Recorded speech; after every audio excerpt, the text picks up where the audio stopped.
Ethan, this is episode 50. Oh Five yeah, five I was zero. thinking about this the other day. We're not going to do anything special. No, no, no. Because in reality, it's not like 50 between us, because it's like there have been some weeks where I'll upload a guest, where I'm a guest, or it'll be Yeah, like a solo, or maybe um 40. I feel like I'm probably in the ballpark of 40. I don't think there were much more than maybe 6 to 8 weeks of prep and then a few other ones. I might be like just shy of 40 yeah, that sounds all right. Yeah. But I mean, 50 episodes is a lot if you think about that, a you year. know? Yeah. Wonder. I don't know when our initial release was. I'll look it up on YouTube, either now or after this. But yeah, these are exciting times for us. I feel like we're just getting started too, but we do have a lot of content under the belt. So anyway, this week I wanted to talk to you about, as you know, just ranking exercises, and I feel like at least in current lifting culture, it has reemerged as a newer trend in content, like people saying, these are the top three this or the top three that. But I feel like it's probably been a trend for a very long time now. You kind of just hear it in people's speech, like when you listen to like old school bodybuilders talk about the exercises that they used to do. They'll be very confident. Dorian's all about the chin up grip pull down, and if you do the wide grip pull down, the wide grip is a waste of time. And so you're better off not doing it. Like it's kind of embedded into the way that we talk about these things.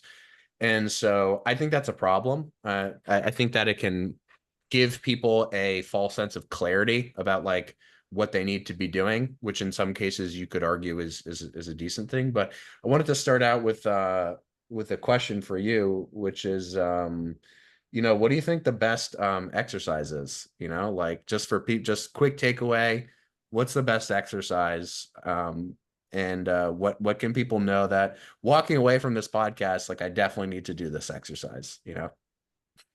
Where does your mind go when you hear that question? I would say, lace up your shoes. If you have a dog, throw the collar on the dog. Step outside, go for a walk in the sun, and do this exercise. And the exercise is, contemplate what your goal is, Wow, that and was great. That was a then great get turnaround. and then get back to me. Yeah, no, and I think that's I wasn't sure if you were going to go the direction of because sometimes when I ask those types of questions, you go the direction of like firing back with an equally satirical or sarcastic message. But I think that's a great starting point. And Different use of the word exercise, right? It is an yeah, right, exercise. right, exactly. Our first podcast was 11 months ago, by the way. Now that I see the upload 11 months ago. Um, So yeah, so I think that's a great starting point, and that exercise is a good one.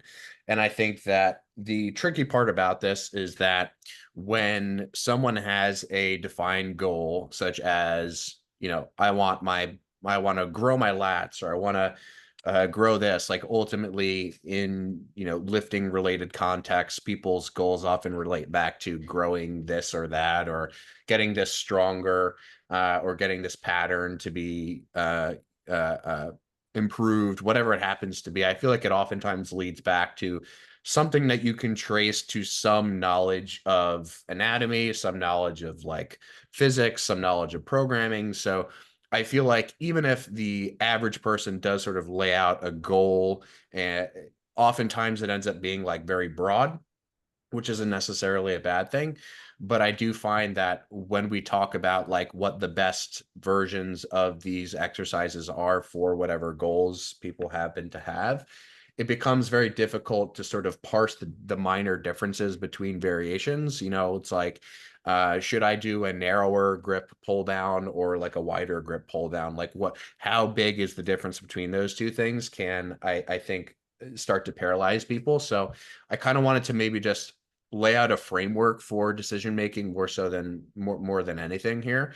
And I want to just talk about like the different components to exercises and to specific lifts, just to kind of not necessarily make specific recommendations, because that the whole point is kind of to stay away from that, at least for now, but more so just to kind of create a better understanding of like just how many inputs there are into every decision that you can make, so that people maybe have a better understanding of why making a video about the top 10 this or the top 10 that is a little bit not necessarily pointless. I don't know what the best word to describe it is, but maybe just damaging from an informational perspective, or just too reductionistic to be maybe useful to large groups of people. So, is there anything that you kind of wanted to just add to that before I dive into some of the specific characteristics, or no? Well, like as you were talking, I kind of felt the caffeine kick in, and like, things started going on in my brain where I was like, oh, this is, a more interesting topic, than I even realized. Like there's a lot of directions you could go with this. And one thing that came into my mind is I've recommended the books like the Nutrition and Training Pyramids from Eric Helms to people before. Yeah, those are great. I could see this, being very similar to that in a sense, where you're like, well, there's a hierarchy to things. So you could say, for example, well, what's the exercise pyramid? You Mm, know, maybe at the bottom of the pyramid is something just like, how it fits you, from an orthopedic standpoint, so to speak, just as an example. And then maybe as you approach the top, you get into things like resistance profiles, lengthen versus shorten positions, all that kind of stuff. I think that's a really cool concept. I don't know if that's something you've like drawn out on paper before, but I can see that in my brain because it's very similar to the question, like, what's the best food, right? hmm Well, do you need carbohydrates? Do you need fats? Like, are there sort of baseline amounts of each? What's if we can establish that, like, all right, there's some basic premises. There's a basic yeah. I There's think it's premises. Yeah. yeah, like we can start with some assumptions, right? And we know that we're working with people who want to get jacked, right? So if you're building like a basic nutrition pyramid, for the general population, it's different than building it for bodybuilders as Yeah. far as the hierarchy. So same thing here. It's like we can make some assumptions about the population. Otherwise, it's like, well, are we even talking about resistance training? Like, what age demographic are we working with? Like, what issues are they dealing with? I mean, we can start with like, we're dealing with fairly young people who want to get jacked. And hmm then with that amount of guidance, I think you can come to some decent, you can come to it like a hierarchy of sorts of where you start and what's sort of like most important to begin with, and hmm what are sort of like the extra additions on top. And I think in a sense, like even though we're anti-ranking things, I think in the back of our minds we always still like are ranking things. It's just that in the real world there's so many constraints that the reality is we actually start with those instead of sort of what's optimal. mm So I think a lot of times people who are sort of in that beginner to intermediate stage, they want to start with what's optimal and then kind of work backwards from there.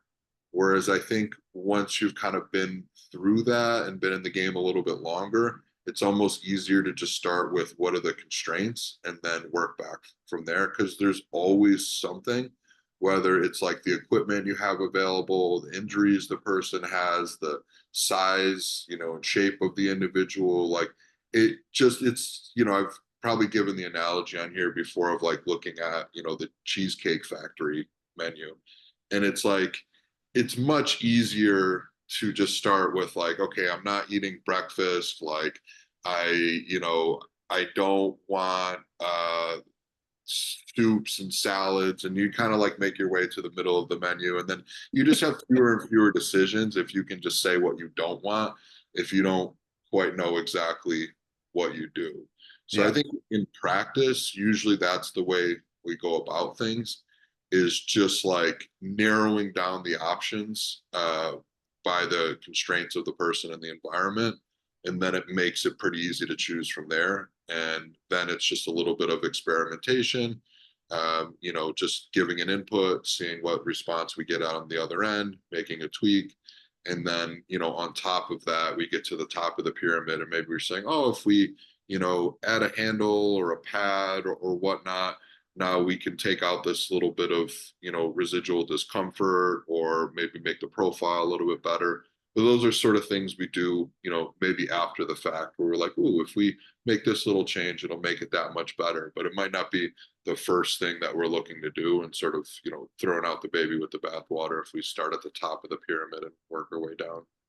Yeah, so three things there. One is I didn't notice the caffeine was kicking in as I was giving that intro, but that just you pointing it out made me recognize that indeed it was, which was weird how that happened because we were talking for like 20 minutes before the podcast. It was kind of like we unconsciously fostered that. Anyway, two, I really like the idea of a pyramid.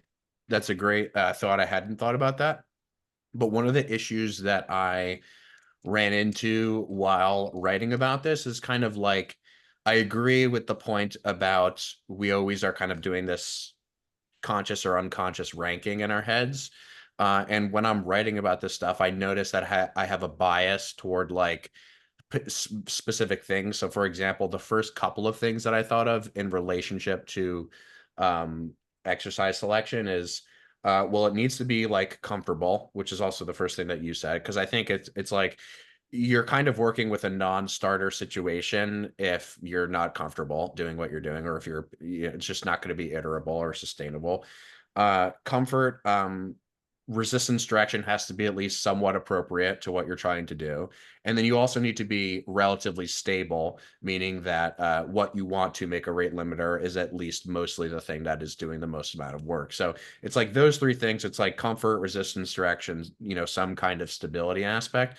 Those are kind of like the base of the pyramid to me, because if you don't have any one of those things, like if the resistance direction, if you're trying to train back and you're doing a bench press, that's a problem. But if you're doing a bench press and you're doing a single arm dumbbell press, while not on a bench, right? That's obviously a whole different kind of issue. And then if you're uncomfortable with any one of those things, it all it all falls apart. So it's kind of like the base to me is a multitude of things. Yeah. And if you put like enough weight on the bar, or, try hard enough, a lot of times those things are just, sort of functions of one another, right? If you have Mm, like poor resistance direction, a lot of times it's going to be uncomfortable. If it starts getting really heavy or difficult, and, you don't have, some sort of anchor, like you're going to be super weak, or, be uncomfortable in another area. right. Those all definitely kind of like feedback on each other. Yeah. And so I think like in a discussion like this, we can sort of parse out the nuance and like the wheat from the chaff. But when you're making content, let's say like short form for Instagram or TikTok or YouTube Shorts or long form YouTube, even like long form YouTube is not long form. Like it's still really distilled, really simplified. And so when you go through this process of like ranking specific exercises with specific names, with specific visuals, like what you're kind of constrained to do, to your point, it's like what is the constraint of that approach to content is you have to pluck out certain variables and put them at a level above all these other variables. And so like the ones that are currently most important to people seem to be the muscle length thing. Like does the exercise maximally stretch the muscle? That's like one of the biggest ones. um Comfort is actually, I don't even necessarily know if comfort is generally discussed, but it probably is. And stability is usually another one. But it's really like, at least now, as is probably obvious to most of our listeners, the muscle length thing definitely seems to be like still the number one thing of, if this exercise doesn't like really stretch out the muscle a lot, then like it's going to automatically fall like sort of lower down the totem pole of exercise selection. And that's like I think a really good starting point to maybe start to like break some of this stuff down, because I often find that, you know, whenever we're trying to break apart exercises and then ranking them based on even just a couple of variables, muscle length, obviously being one of the most prominent right now, what you are sort of forced to do is, rather than looking at the qualities of the exercise and what makes a particular variation unique, what it's maybe better for or worse for, who it might be better for, who it might not be as good for, rather than like taking that kind of approach, what you're forced to do is you're forced to say that like everyone should kind of lean in this direction, or everyone should kind of lean in this direction. And as a content creator, I certainly understand the pull sort of toward that direction. But I definitely think that, just broadly speaking, it's a much better idea to try to stay away from the whole good bad thing, and rather just to analyze each thing for maybe what it's better or worse for, and then just to kind of see where it fits into your personal um, approach. So I do think that if we're visualizing the pyramid, the bottom of the pyramid, for me at least, is probably those three: is the comfort, is the stability, and are the resistance directions appropriate for whatever the intended goal is. And then sort of working out from there, then we can start to talk about things like muscle length, resistance profile, like you said, range of motion that you choose to use, tempo, rep range, all those things. So in sort of order of, without thinking in terms of like order of importance, because I think we're sort of moving away from that frame. After those sort of three layers, what do you maybe look at as the next consideration in terms of decision making? Does your brain not necessarily jump to any one thing, but just maybe all those things that I mentioned in tandem about range of motion, muscle length, etc.? Or do you kind of lean toward prioritizing, one of those at least in your thought process when you are making selections? Are you saying like out of the second tier that you mentioned, are some more relevant than others? Yeah. Yeah, I mean, I think like the last ones you mentioned, as far as like rep range goes and like tempo goes, those are more like, if you're setting up a diet, you might say like, all right, I have a range that I want to be in for protein and fat based on the literature. And you set that number and it tends to be pretty consistent. And then you just modulate carbohydrates based on energy expenditure and whether you're trying to gain weight or lose weight. So you say, all right, I have this range for protein. Let's call it, 2 to 3 grams per kilogram. Certainly could be less. Like I think the research, for sort of like optimizing, quote unquote, muscle growth starts at maybe like 1.6 grams per kilogram and above. And a lot of people just pin it at like a gram per pound, and they say, oh, it's kind of a safe, easy, recommendation. Probably more than you need, but like it's good enough. I think it's kind of like the same thing here when we're talking about intensity as a as described by like a percentage of your 1 rep max. The intensity, or the load that you're training with, would be somewhere for most people between like 30 and say 90% of 1 rep max. And then when a lot of people say, okay, well, what rep range should I train in? A lot of times it's like, 6 to 15, 8 to 15, 6 to 20, somewhere in that rep range. But a lot of people's 30 rep or 30% percent of 1 rep max could be like 40 reps, Mm-hmm. at least like 30. But just like practically, a lot of people don't want to do 30 reps. But you end up with this range, and it's like protein. Sorry, just knocked over my coffee mug. You probably can't even hear that, can you? No. Um, so I think, like setting protein, some people will be hyper specific, and it's like, oh, every meal is going to be, 212 grams, cooked weight of protein or whatever, as if like, what the magic number actually is.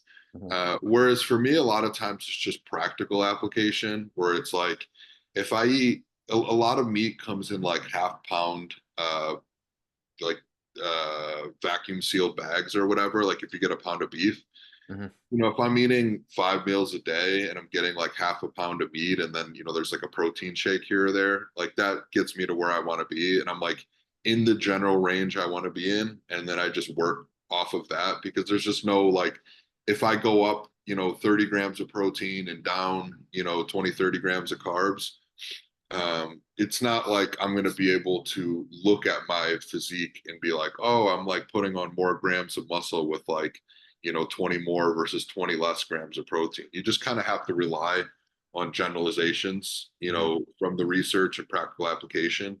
You look at 100 coaches and every, single like enhanced bodybuilding coach is like somewhere in that ballpark of like 3 to 3.5 grams per kilogram. And you could say, oh, that's like well above, what you see in the research for naturals. And, you can make this argument or that argument. But, in it sort of end this rambling, my point is like with things like, rep range, for example, there's just like a general ballpark you want to be in. There's a general ballpark you see most people training in. And as long as you're within that ballpark, there's not like optimization to be had. It's mostly just practical application. So it's like Mhm. I tend to train with slightly higher reps for two reasons. One, I just want to minimize the amount of weight I need to use. I tend to feel better when the overall loads are lower. Also, just like practically putting that much weight on many machines is damn near impossible. And on top of that, the way that I train with oftentimes like a partner assisting reps, I might write down 15 reps, but I might have only gotten 8 reps, by myself to failure. And then we're doing additional reps where someone's assisting it a little bit. And that's just not how they look at it in the research. That would probably be considered my 8 rep max. Uh, Mhm. so, but yeah, as long I don't think those are necessarily the things that need to be on the pyramid per se. They're just like boxes that you check, and as long as you're within the right range, so like rest period, for example, is kind of the same thing, where it's like as long as you're resting enough, like more isn't really better, but more doesn't necessarily like hurt you either. It's just kind of inconvenient, Mhm. and then you're sort of modulating other factors if you want to rest less. So I think they sort of exist outside of the pyramid, whereas things like comfort, resistance, direction, um, resistance profile, muscle length. Um, what else did you mention? Um, Stability, tempo. Yeah, so I think tempo is another one, like rep range and rest period, where you just want it's like protein and you just want to be within a reasonable range. So Mhm. tempo doesn't seem to really, I mean, from a stimulus standpoint, like I think you can modulate tempo based on that first one of like comfort. Um, but it's not necessarily that something that like makes it better or worse from a stimulus standpoint outside of like a given range. So it's like as long as you don't move too slow, you're fine. Mhm. And that's why for me that would just kind of exist outside of the general pyramid. Although it could, if it was in the pyramid, it would just live in comfort. So it would technically be at the bottom of the pyramid in that situation, but I think that's just kind of under the bucket of Yeah. comfort, much like reps are, right? Like for me, if higher reps, leads to less orthopedic strain and slower tempo leads to less orthopedic strain, it lives under the box of comfort, not necessarily like a Mhm. higher box on the pyramid. Yeah. And that speaks to the sort of like interrelated nature of all these things, like you were saying about stability and comfort, right? And the relationship between those, or the potential relationship between those. Like I can't tell you the amount of times that someone have messaged me saying like, the overhead extension is a good example of like one where a lot of people tend to have some kind of elbow thing. And then when they find some sort of stability for their upper arm, it tends to, at least on average, feel better for people. Why, I'm not necessarily always sure. I have some theories about that, but I think it just speaks to the relationship between variables being the thing that's important and not any individual variable.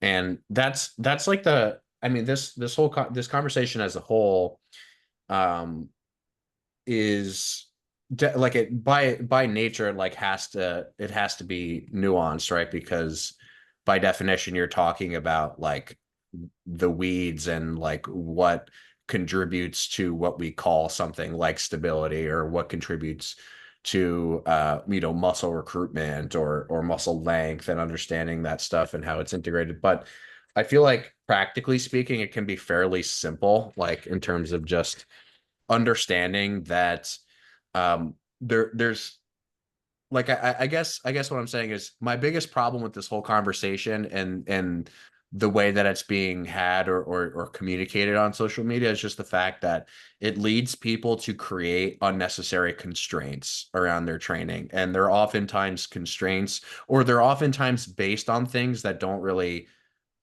seem to matter that much. You know, it's kind of like looking for something to do just for the sake of doing it, or because it's interesting, not because it's that consequential. And then you end up with like crazy conclusions like leg extensions are bad for training your quads because of whatever, science-based reason.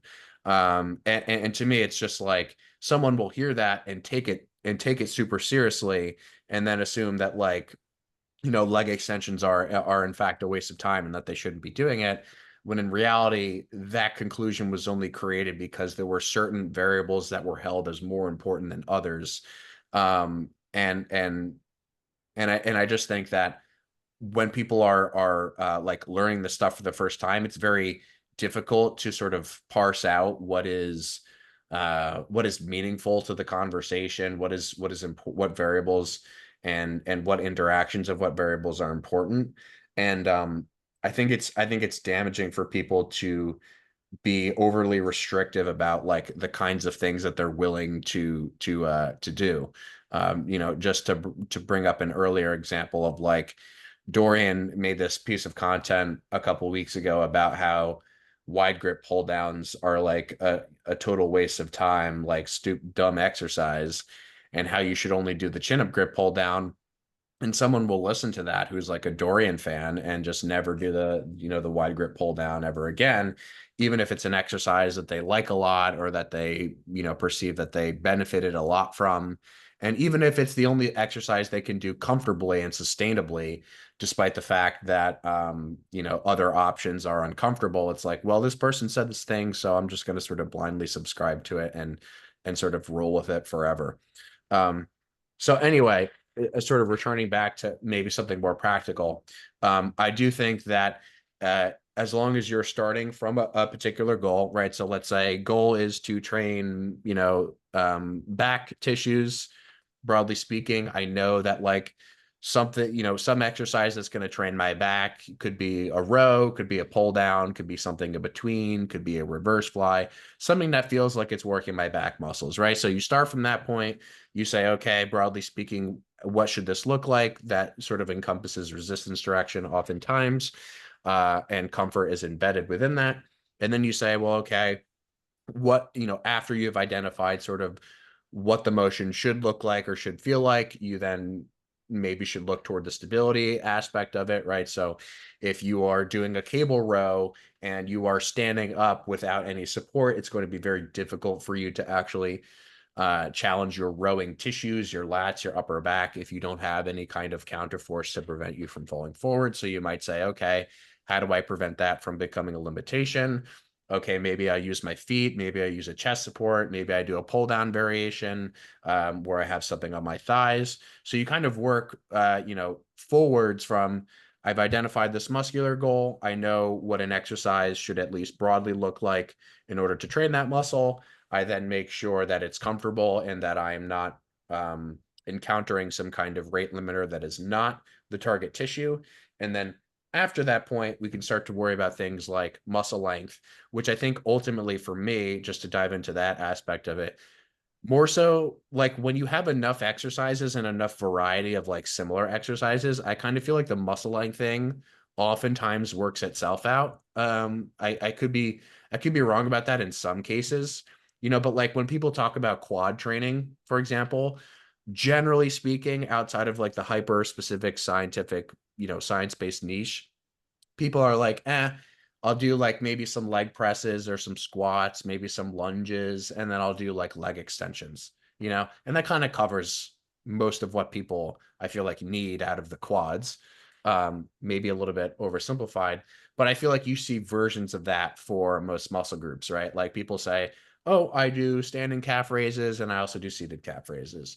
I do lying leg curls and I do seated leg curls, right? So I kind of feel like oftentimes people have a lot more of this stuff figured out than they may initially assume.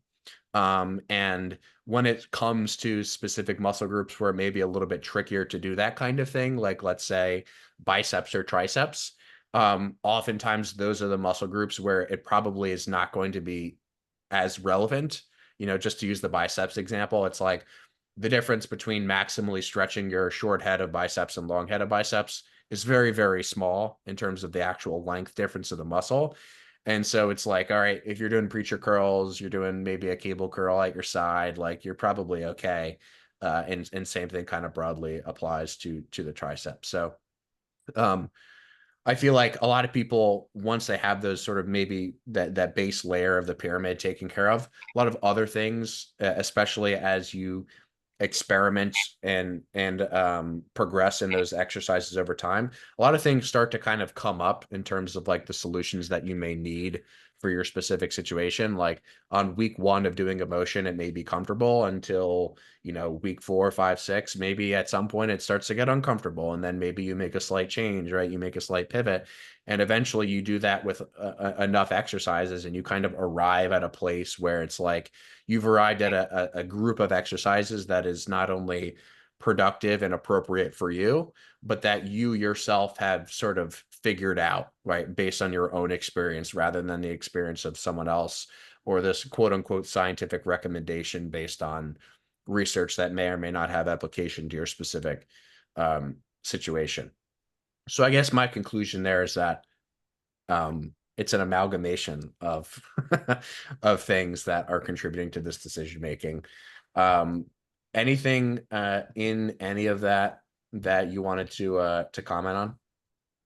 Maybe we could give a few common examples. Like, is there a body part or a specific areas that are most common in terms of people coming to you and saying, like, hey, I'm trying to bring up this thing. Like yesterday, I was training someone and they were like, Chris Bumstead, when he hits like a front double bicep, his lats just look so big. Like he just, he's got this tiny waist and there's just so much stuff, coming out, of his sides that Hmm.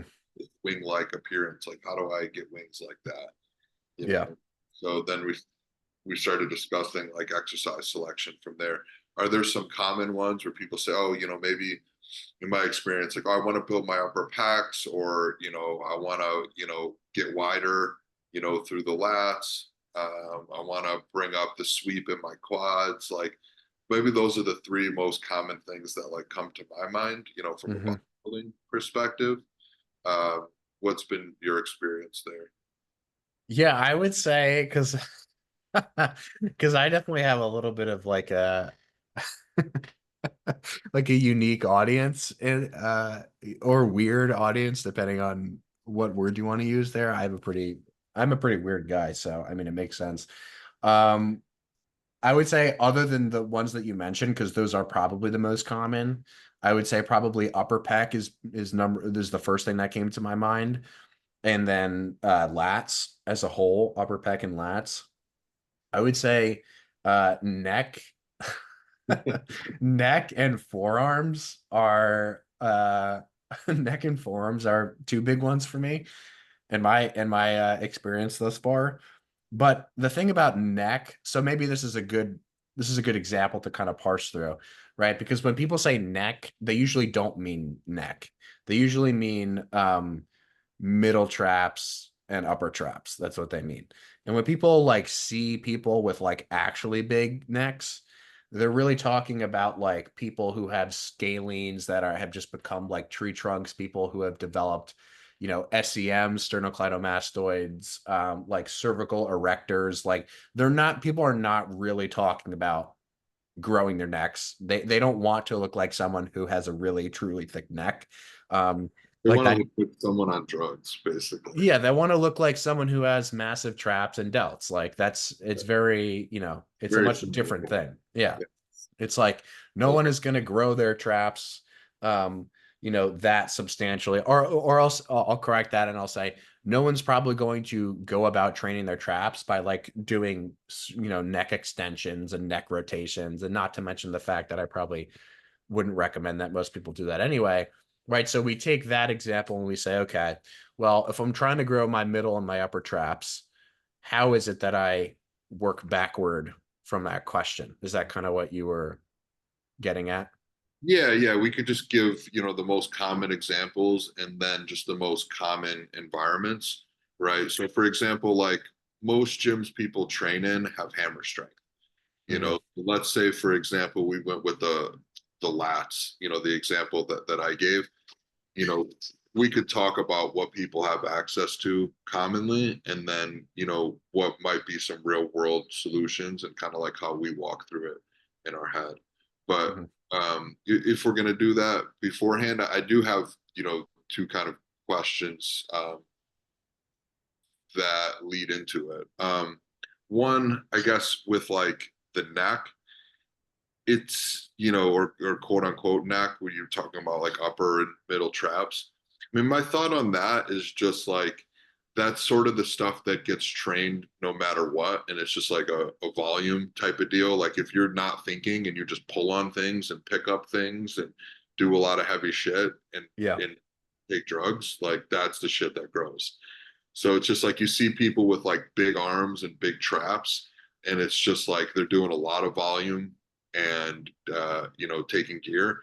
And it's just like that's the stuff if you're just pulling on things and you're not really focusing. Like of course the lats are going to get some work, the spinal erectors would probably get a lot of work as well. But just all that stuff, even like delts included, because it's such a like ubiquitous aid to everything else that we do. Mm-hmm. Uh, is the answer just like, hey, just go do hard shit?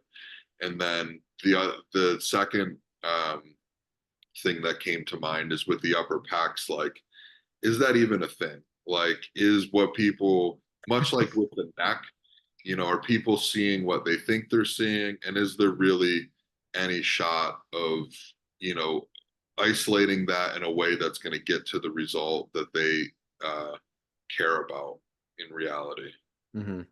Yeah. So I think what you're pointing to with like uh the traps like conversation is the fact that the middle, upper, and lower portions of the traps are basically these. I like to think about them as like these fingers, these hands that are holding your scaps and your clavicles to the rest of your body. And by virtue of that, anytime that any amount of force traverses through your upper extremity, they are going to be loaded. So, you know, most of the time when people get big everywhere else, they end up getting big there, mostly by accident. And I think that's for a very clear reason, which is the fact that anytime there's any force traversing through the shoulder girdle, they're going to be involved in some way, whether they're more of a joint manager or a prime mover, whatever it is, they're going to be involved, right? So to your point, I think that that's likely to be true, and it's more often than not likely to work itself out if people are just training enough, hard enough, eating enough, sleeping enough for long enough. But at the same time, I do think that from the perspective of being specific, there's nothing wrong with being specific or more specific if that's a particular goal of yours for whatever reason. Maybe you're a strong man and you do a lot of carrying shit, and maybe the carrying shit is enough for you in terms of your development there and your strength there. Maybe it's not. Maybe it's something that for whatever subjective reason you determine that your traps are lagging because they're getting overly fatigued, and maybe your grip is fine when you're carrying stuff. So you're like, okay, my grip feels fine, but my traps are just like getting destroyed by these competitive carries. Like adding, accessory work in that particular instance for the trap specifically would, in my estimation, be an appropriate thing.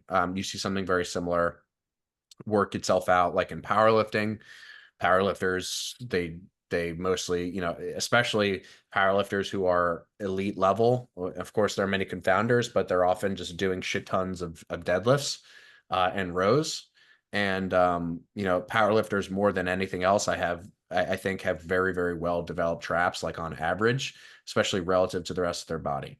So I agree that for the most part, it's something that works itself out. Um, Also don't think there's anything wrong with being more specific to them, but I do think it's likely, and this is where the questions will connect, that the mid upper trap thing is kind of similar to the upper pec thing, in that a lot of times what people assume might be the most efficient or most effective solution is just kind of like not necessarily something different from what they're doing, but just more of what they're doing for longer, you know? So with the upper pec specific thing, it's kind of like maybe your upper pec is quote unquote small based on where you want it to be, or maybe it's the fact that as a tissue, it's a third of the size of the rest of the pecs, or maybe it's that your particular rib cage structure, the structure of your clavicles, makes it so that it looks like your lower chest is actually bigger just because of the fact that your lower chest is kind of poking out a little bit more. Maybe it's not that your upper pec is actually smaller. So I think that there are many different reasons that someone can arrive at the conclusion of this thing is not at a visual appearance that I want it to be at. And most of the time with a lot of these things, maybe with some exceptions, but with the upper traps, middle traps, and upper pecs specifically, I find that people already have the answers. They just need to see those answers sort of manifest over a longer period of time. Or maybe just overall, they're just not doing enough of what they need to do. Right? We often discuss that, like, some of the time people are just not necessarily training hard enough for long enough to see the kinds of results that they're imagining that they would see on a shorter timeline. It could simply just be a time constraint thing. So I don't know if anything there you wanted to comment on, but those are my initial thoughts on just those specifically. Yeah, I'll work backwards in time. So starting with like the pec thing. Yeah. Um, Imagine, a situation where it was like orthopedically equal in both twins, and you have one twin that just does like sort of a low incline press, maybe 10-15 degree press, and the other twin does like a higher incline press and like a flat or a decline press. uh, do you see a situation where after 10-20 years you could actually perceive a difference in the appearance of the pecs in those two scenarios? Or do you think at the end of the day it's just going to come down more to like bony structure, and like the pecs as sort of subdivisions are all going to grow more or less in proportion? Yeah, my answer to this has definitely changed over time. From being from wanting it to be like more like from wanting those things to make more of a difference than they actually seem to. I think if there is any difference in appearance, it would just come down to whether or not one of them was able to train more or harder for Yeah, the same period of time.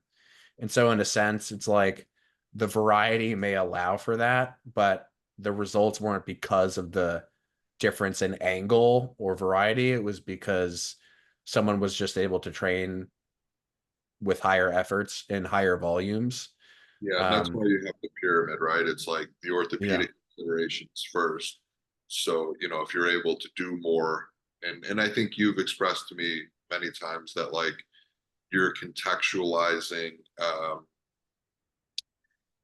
variety in training, not so much based on like isolating specific tissues, but more on finding, giving people options to choose from orthopedically that are more sustainable over time Hmm. if what they're doing isn't currently working. Yeah, and I think if you had expanded the question to include another scenario where it was like you had one person doing a high incline and also a flat versus someone who's just doing a sort of middle ground between those two, like if you had extended it to say, okay, one person only does this like hyper specific version of a dip, which really fatigues the lower portions of the pecs or like a a costal sort of angle, and then the other end of the extreme where you're doing like a short position thing, like just for that like upper pec slot. If you took it that far, I would find it difficult to believe that there wouldn't be some kind of a difference, but only because the variety is so far at the end of the extreme that there's just a lot less overlap between the motions. So it is possible to do a particular motion for a muscle group like the pecs, that is much more specific to like one division of the pec. But if you're talking about like free weight presses, it's kind of just like everything on the front side of the joint is gonna at some point have to like step into the ring, and fight. So I I wonder if think, your body would like find ways to limit you from being so hyper specific. Like mm, I wonder what issues would just sort of yeah, process because it's just hard to imagine any extreme level of difference, where you just had like this massive, clavicular pack and tiny lower pack. yeah, you're probably right about that. You have Yeah. to imagine like there's almost some like some fail safes like built in where your body just sort of reorganizes, uh, either like a psychological and orthopedic, like there's probably something that just comes along Yeah. and stops that much asymmetry from occurring, I would think. Yeah, and I think that we, like you and I in the past have maybe seen that in a couple of instances. Like you remember when we just for a while we were like hyper specific about the quad dominant like split squat variation. Like we did so much of that shit. Like it was just like knee like 20 inches in front of the toes, and then like both of our knees started, like everyone who's doing that specific variation basically went from a slightly more balanced like hip and knee leg press to then the split squat. And it's kind of like jumping to that extreme, and it could just have been like maybe we just should have just done less of it initially, I don't know. But I do think that it is a reasonable assumption to make that your body in some way would give you some kind of warning signal to be like, hey, this part of your body is growing at this rate and this part of your body is growing at this rate, like like Maybe let's maybe it's just performance, right? Like maybe yeah, you stop getting better at it. Like yeah, it would probably be something like that. Like you're doing this like clavicular fly, and eventually you just make no more improvement. hmm, So then you're just like, oh, let me try a different exercise, and maybe that ends up being a little bit less biased. But I just think somewhere, somehow, like you would find a limitation. That would be my guess, because things tend to self-organize in hmm, that way, where it's like, oh, people get sick, or they have a boo-boo, and like I had a guy, that fell the other day on his knee, and he's like mid 60s, and he's telling me, oh, I was like Googling, solutions to like, make it feel better, and it's like the great, ice compression rice thing. I'm like, yeah. you're 65 and you never had a boo-boo before? Like, dude, it like just do nothing. It'll be fine. You scratched your knee. Like the answer is do nothing. Yeah, Why are we having this conversation at 65? yeah. So yeah, I just think, so in a situation like that, it's like, oh yeah, your knee hurts for a good reason. So like that you don't go fuck it up worse, or you're sick and you're really tired and you're not hungry, for good reason. So that, you stay in and rest. Hmm. So my experience is that biology's built in a lot of fail safes to kind of keep things in the general proportion, and at we'll just say sort of like in an allostatic norm. Hmm.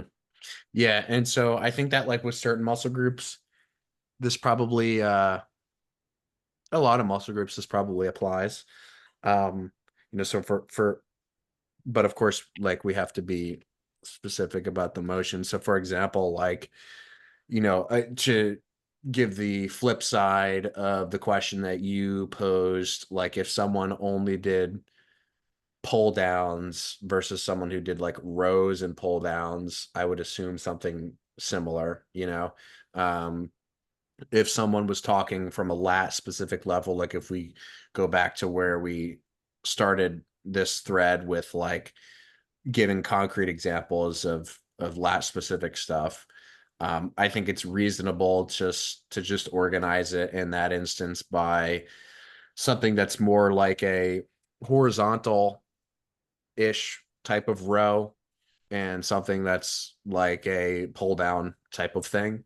And I think that's probably as complex as or complicated as most people need to think about a muscle group like the lats, in the same sense that um, some kind of flat or horizontal press and some kind of slight incline press would do the trick for pecs. And I think that regardless of what machine you end up choosing, whether it's a machine at all or whether it's something more like a cable or a dumbbell, I think that it matters far less what the specific implement is, as long as you get the sense that you can progress it, it's stable, it's comfortable. You don't really have to give a name to it and say that it's better or worse than something else. You can just be perfectly happy with doing this pull down that feels good, doing this row that feels good, and over time assessing whether or not those things remain the way that they start, because oftentimes it doesn't end up working out that way, where people will shift courses, running into issues as they should. But I think as complicated or nuanced as we could make it, something like that kind of approach is sensible and is useful in terms of just direct application. And I don't think that, like I said, in application, it needs to be more complicated than that. But that is not particularly engaging or sexy to talk about as ranking the different pull downs and the different rows would be. So it's kind of like I was thinking about this example the other day. Like, just I brought up just to use it again, the Dorian example of like him saying that the chin up grip thing was much better than the wide grip thing. And I was kind of thinking, maybe somewhat pedantically, well, if the chin up grip pull down like is the best exercise for your lats, just let's just say in theory someone makes that claim, then like at what point does it become not the best? Like, is it not the best if your hands move like a little bit outward? Is it not the best if you keep the same arm path, but instead you use a neutral or pronated grip? Is it not the best if you use a different implement, but the grip is similar? Is it no longer the best like at a certain width outward, or if you pronate your hands? Like, at what point does it become something different, and at what point do you say that it is no longer the thing that you were calling the best? I don't know, but I think that's just a reason to not do that in the first place, is like just drawing some kind of arbitrary line and saying that this thing will rise above all others. I think that across pretty much any instance is probably not very helpful. And I think that the only way that you learn that is by just working with enough people and or just having enough experience to know that what works for you or feels good now may not tomorrow or next week, or maybe it's a year from now it stops working. But eventually most of these things are sort of like zigzaggy rather than straight liney. Mhm. And obviously, like at the extremes, like if you were to look at, manual labor jobs, or people who are just doing like repetitive tasks or certain sports like cycling or whatever, it's very clear at the extremes. If we were saying like, okay, you're cycling, are you going to have, small legs and big pecs? No, like you're probably going to have big legs, small pecs. But as we start narrowing in on a specific area, is it like, that cyclists have like small rec fems, like I don't think so, or Olympic lifters, or maybe aren't doing like leg extensions. You don't really tend to see that either. So you could make the argument like, oh, we need to do an exercise that lengthens the rec fem. But in practice, like, do we really see disproportionately large? Do we see a difference in relative size of the rectus femoris between bodybuilders and cyclists? I don't know the answer to that, but that's where I would start with a question like that.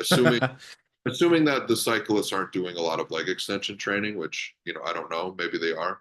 But if you just took, some athlete, be it an Olympic lifter, power lifter, cyclist, whatever, and you just looked at a group of people and matched for like, thigh circumference or some function of MRI or ultrasound looking at the amount of muscle mass they had, and then you compared like rec fems between the groups, like would you actually see, over a long period of time, not just like in a study, because that's one of the issues, right? Is just like we're looking at a snapshot in time.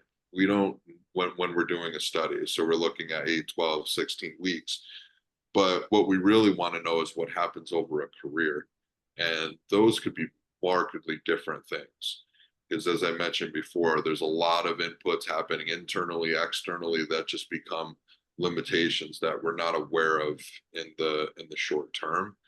Mhm. Uh, so there's a lot of just like unconscious influences that are moving us in almost like a predetermined direction or within a predetermined sort of like path that is, a little bit more inevitable than we think.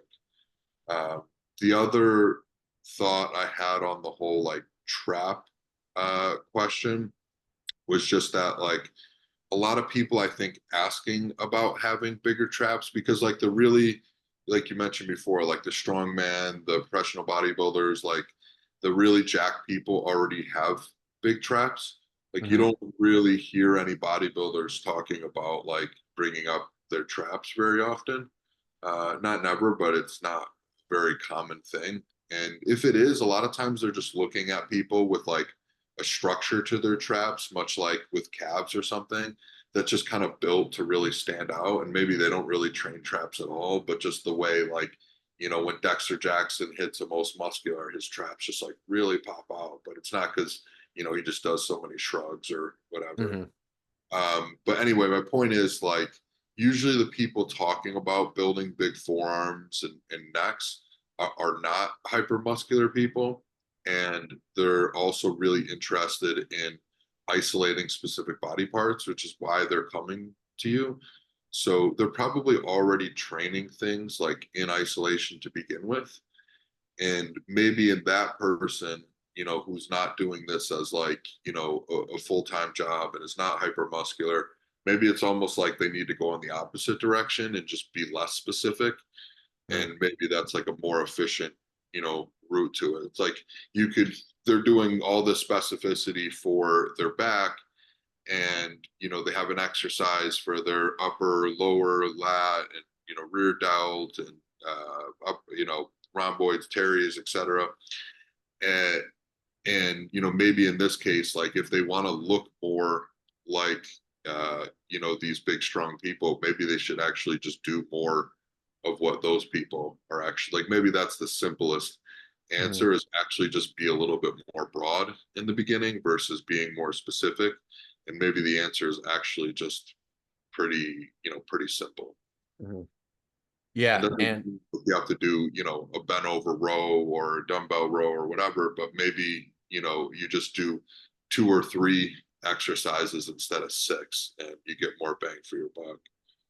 yeah, and you also just get really fucking good at those exercises, Hmm. um, which can eventually be problematic, but likely not for a lot of people, just in terms of total load and how that ends up. You brought up an interesting point about like the rectus femoris and bikers and stuff, and I think that as you know, my own personal bias is just like to be very interested in all this stuff and the intricacies of like the anatomy and how that interacts with like outcome. And yeah, I don't know, like this whole like rectus femoris like lengthening thing, and you need a leg extension to be specific to it. I definitely think that um on one level, it seems like a more nuanced opinion, like, oh, you need to do this specific thing to target this specific muscle because it has this specific function. But ironically, making that claim may still yet be like a simpler version of the reality, which is, well, because all these muscles are connected to one another, like all the quads are connected to one another, might there be some kind of significant influence on the rectus femoris in something like a squat anyway, just because they're connected? Like, what is the degree to which it crossing the hip actually matters, right? Like the long head of the triceps, like, are you going to tell me that someone who only does like pressing specific motions is not going to like grow their long head because their long head crosses the shoulder, right? Or, um, anything like that? Like we see similar outcomes with like biceps and like gymnasts are doing like extension based, elbow flexion activities, right? They're so in theory, like why, how are they growing those? So, it's specific to the rec fem. Like I was actually doing funny enough research yesterday morning on the rec fem specifically, and most people just assume that it crosses the hip and it attaches to the AIIS, uh, which is basically just like right above your hip socket, and it does. But there's a second head which attaches to what's called it's like a supraacetabular head, which is basically just like pretty much on top of the joint, meaning that it probably has no hip flexion moment, meaning that if you do a squat, it's probably functionally very similar to the single joint heads. And then some people actually have a third head, which emerges basically even lower than that, right? So it's kind of like the more that you dive into this stuff, you almost like come out the other end of where you started initially, which was like, oh, I feel my quads, really working. Thumbs up.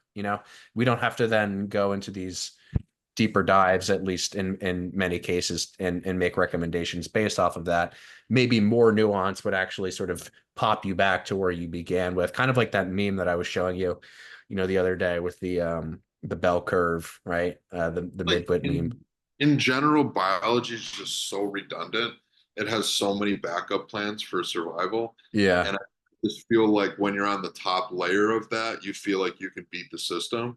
And then the Hmm. more layers deep you go, it's just like, oh, this stuff, you know, figured out, so to speak, over millions of years. So that's kind of what I come back to is I'm just like, I'm not smarter than biology. Like we want to make rational decisions here, but it's always amazing just how many redundancies there are within biology and how tough it is sometimes to chronically beat that.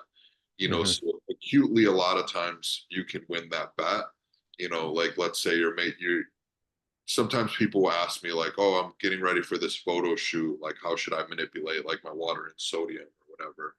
And, under very specific conditions for very short periods of time, like those type manipulations, can make a difference. But, when we're talking chronically, just as a general rule, so much of this stuff just kind of like works itself out. And it's a very general thought, but it's just interesting. Like I'm always bringing it back to analogies of, nutrition or other parts of this, other parts of fitness. And I think that's just one concept that you always want to keep in the back of your mind. It's just the amount of redundancy in biology and how a lot of times chronically you're not going to be able to sway the system like in massive ways, at least as far as like very specific things. Hmm. Something that makes me think of is you've obviously not been privy to this, but there's this debate online now about the relevance of anterior tibialis training. Um, because it kind of like at one point has become this like this like perfect band-aid for any problem that you could possibly have in your lower body is like if you're training your anterior tib, like your knees are going to be indestructible, your ankles are going to be indestructible, your hip pain is going to go away because of the imbalance that you used to have. And now people are maybe coming around to the other side of it, which is like maybe this is just like a thing that was new and fun, and maybe people had some additional adaptations from it that they didn't before, but like let's just relax a little bit.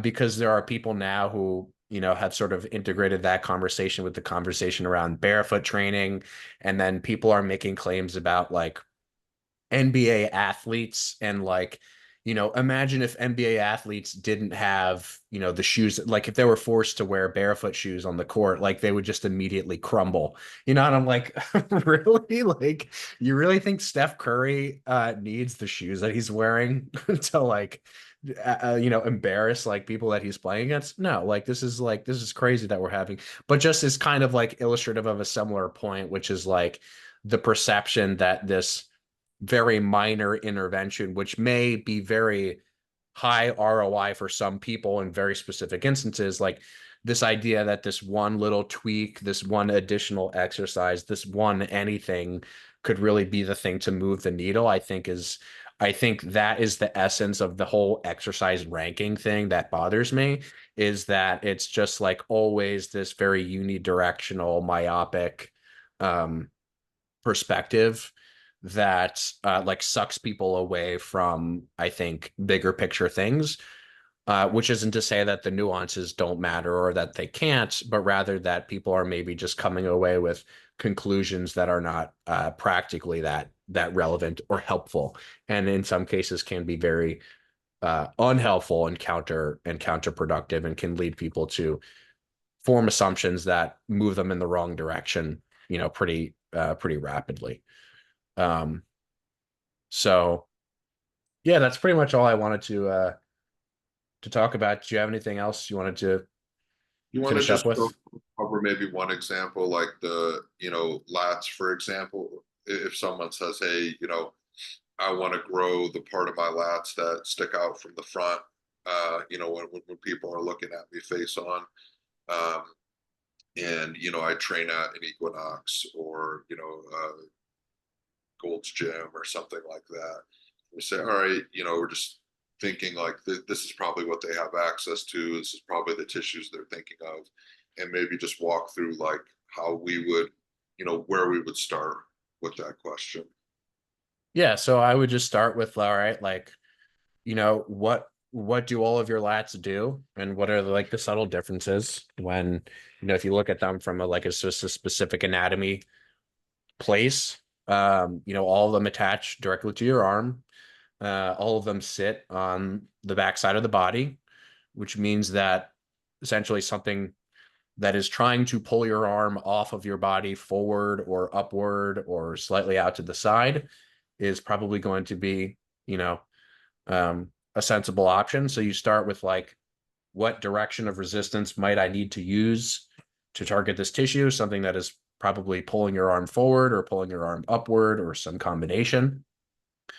And then from there, you can say, well, all right, if something is pulling me forward or something is pulling me upward, how would I keep my body in a position that would be, ideal to make sure I'm not bouncing all over the place, to make sure that I'm stable? Well, if something is pulling me forward, something in front of me is going to be useful. If something is pulling me upward, something on top of my legs is going to be useful. So then you kind of arrive at like some basic exercise equipment choices, like something like a lat pull down with a thigh pad, something like a machine pull down. You mentioned hammer strength. Hammer strength has some solid machine pull downs, especially the plate loaded stuff that you can do single arm. I like those a lot, actually. Hammer strength also has, some great rowing machines, right? So any machine that you're perusing around the gym, if you see a machine that has handles and this thing that looks like a big pad, put your chest on the pad, just start pulling. It's not a it's not a bad idea. Okay, so the person, has three hammer strength machines. Yeah. They have the one that has like the what people would call like a pronated grip, or like palms facing down kind of a grip, an overhand grip, if you will. Hmm. There's the one with like the underhand, or what most people call supinated grip, and then there's kind of like a almost regular quasi behind the neck pull. Those are probably like the three most common hammer strength machines. and then they say, you know, they point to it and they go, I want to grow this stuff, you know, right here that I see, like when I do that, you know. Hmm. Hmm. Um, what's the next step? They want to know what's the best grip, what's the best angle, where do you go next, you know, with those three options that, you know, will resemble also things that people could set up either with a cable or with, you know, a lat pull down machine. But you basically have things that are, you know, not entirely vertical, we'll call it like a 45-degree angle, things that are like a little bit more vertical but maybe um, are sort of like a wider grip, more of an outward arcing motion. What's your next step in, you know, helping a person choose between those three? Yeah. So in either case, because you want the arm getting pulled somewhere forward or forward and upward, I would say you would want ideally one of those motions to be something that's more forward dominant. And forward could mean, 90 degrees from the torso to slightly higher, like chin level, and then something that's more vertical. So whether or not it's a wider grip or a narrower grip, I think does matter, probably more than even the direction of resistance, to be honest, to some degree. Like, won't get into that, but practically speaking, I would say you would want to, in general, go with something that was like a neutral grip row or a supinated row, just because it'll be a little bit more comfortable for you to keep your arms a little bit tighter to your body. So along with the consideration of, doing some kind of like horizontal row and then some kind of pull down, I would say you would want to use the machines that allow you to keep your arms a little bit more narrow to you. So if you have the choice between like a wider looking row that is maybe diverging even, moving from inward to outward, or you have an option to use a row where you can keep your arms tight to your body comfortably, I would choose the one where you can keep your arms tight to your body, both in the rowing motion and in the pull down motion. So you kind of arrive at like, all right, I want to do something that's horizontal looking and vertical looking, and I want both of those things to be either neutral or supinated. Although that's not a hard rule, it's really just a rule to say I want both of those things to be relatively more narrow to my body. So rather than the, wide grip sort of pull up looking thing, something maybe where your arms can kind of stay in front of your torso as you're pulling, with the pull down. And then with the row, something where your elbows are ending up really close to your hips in the end range, contracted position. So overall, something horizontal, something vertical, both of which you would want to be, relatively narrow. So neutral to supinated grips are probably going to be helpful. And then also just making sure that, regardless of whether it's a machine or a cable or some kind of dumbbell variation, that you are maintaining a relatively like more narrow arm path where you can kind of just, regardless of whether it's vertical or horizontal, you can be driving your elbows sort of toward your hips, in either case. Um, so it's not that wide grip stuff wouldn't necessarily train at least some of those qualities, but rather that the lat specific stuff will be more, narrow, um, and a little bit more sort of toward the neutral to supinated end of the grip spectrum, regardless of, again, whether it's machine, cable, or dumbbell. Much like, you know, the incline bench and flat bench example earlier, like there is stuff in the middle, you know, so you might not be entirely vertical, you might not be entirely horizontal, you might do each of those and then something in the middle, but you also have that option of, you know, if you only had one exercise, you know, for really ranking exercises here, you Hmm. might, you know, if you only had one for that day, which, you know, people on podcasts will sometimes say, if you're on a desert island or if you're in outer space or, but Yeah. there's also that option of the middle ground, you know, and then you kind of get back to like, oh, well, what did Dorian do? And like, why did he say this is the best? You know, one of the main exercises he did was that underhand grip, sort of 45-degree, you know, pull down kind of thing. Wasn't quite vertical. It started off a little vertical and then, you know, because it's an arcing motion, it ends a little more horizontal. Um, so, you know, out of those three options, you had kind of like the wide grip, almost behind the neck pull down. You had the pull down that's not quite vertical, not quite horizontal, but an arcing motion where you have the overhand grip. And then you have the underhand grip, sort of again, in between completely vertical and horizontal. We'll call it 45 degrees, the arcing one. That's what, Dorian was mainly using. And it kind of checks those boxes, right? Like your arm path is relatively close to your body. You start off in a little bit more vertical part of that arc. And then,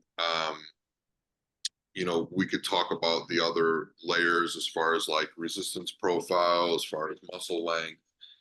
So from a muscle length standpoint, you mentioned maybe doing that single arm, could be an option. Maybe for some people that allows them to get into a little bit longer muscle length.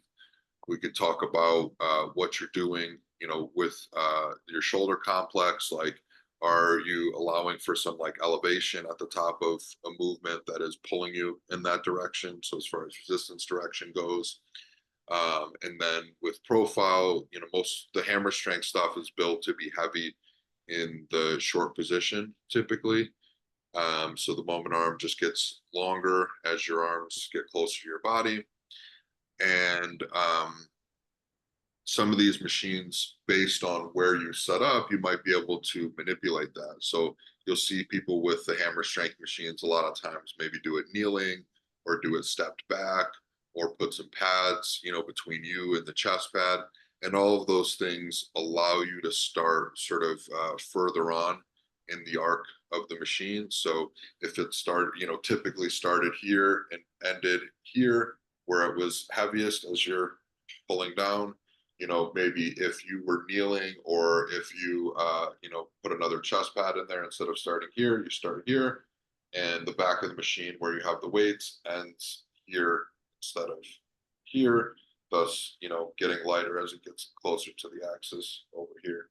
So, those are all examples. Once we've, met that initial criteria of like, okay, this is the tissue we want to train, therefore this is the resistance direction. We've found an arm path that sort of aligns with those tissues, and that determines maybe the grip that we take.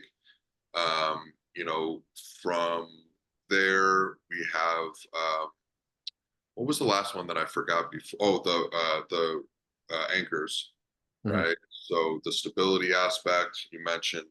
This particular machine has the knee pads and the chest pad, so you got those covered.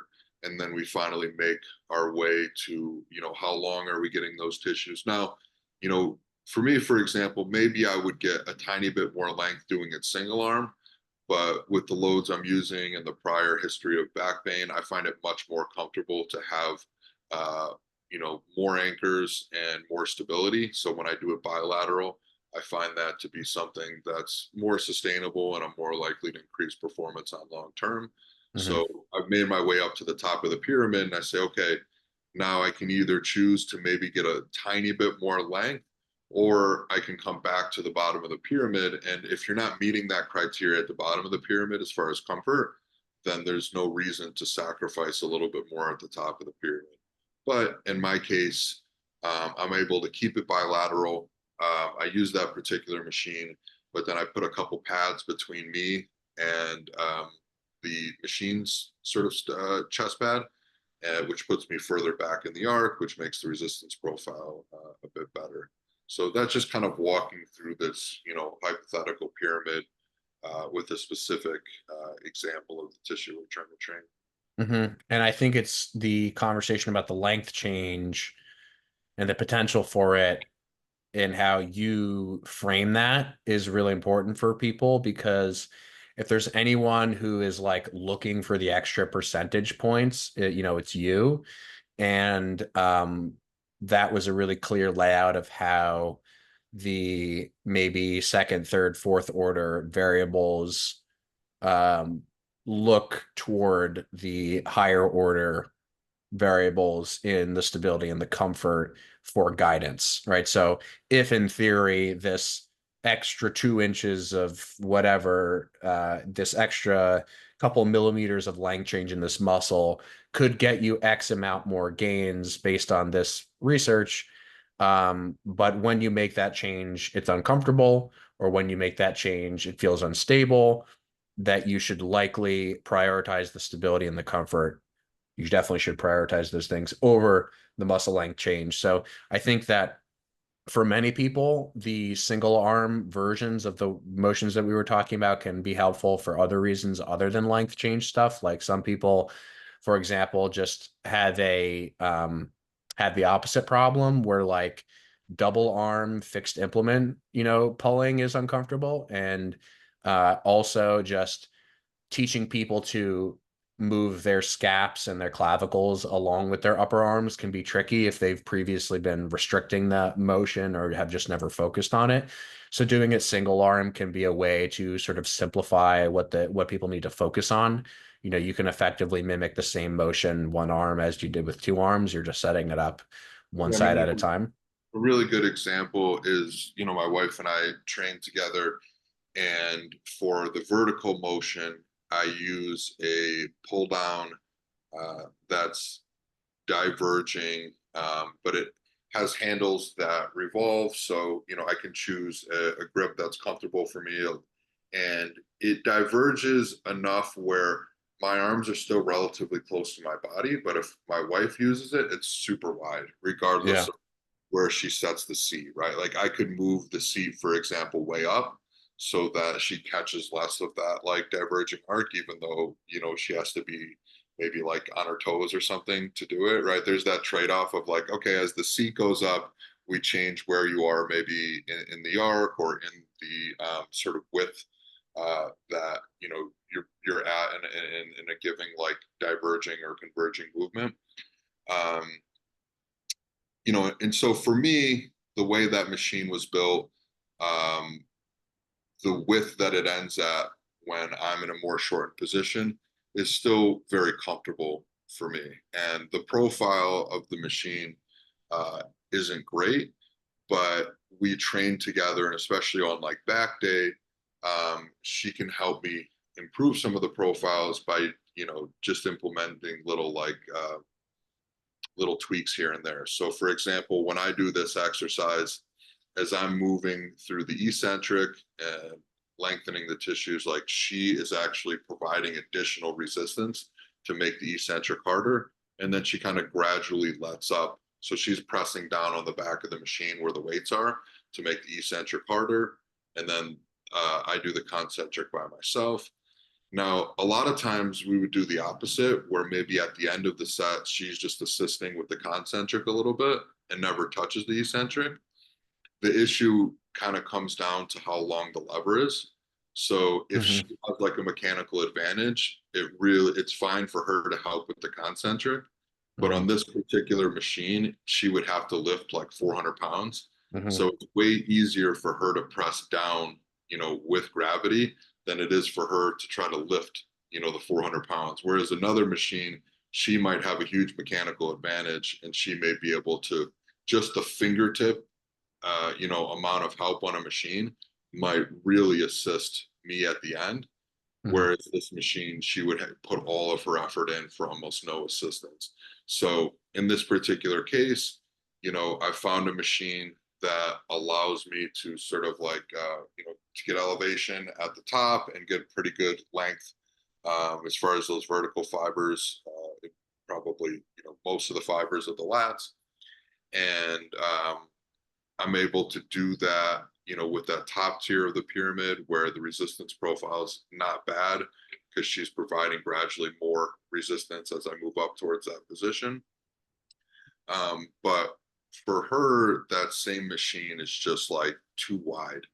And it ends up being kind of awkward in the way she pulls on. So I moved her over. Like the constraint is we have to be on the training on the same floor of the gym. There's 3 floors of this gym, but when she comes over, and assisted with the machine, she needs to be able to like see me at the same time, and we need to be able to sort of like move back and forth while I coach her. Then she comes over and assists me. So she does the single arm pull down where she's got the restraint on her thigh.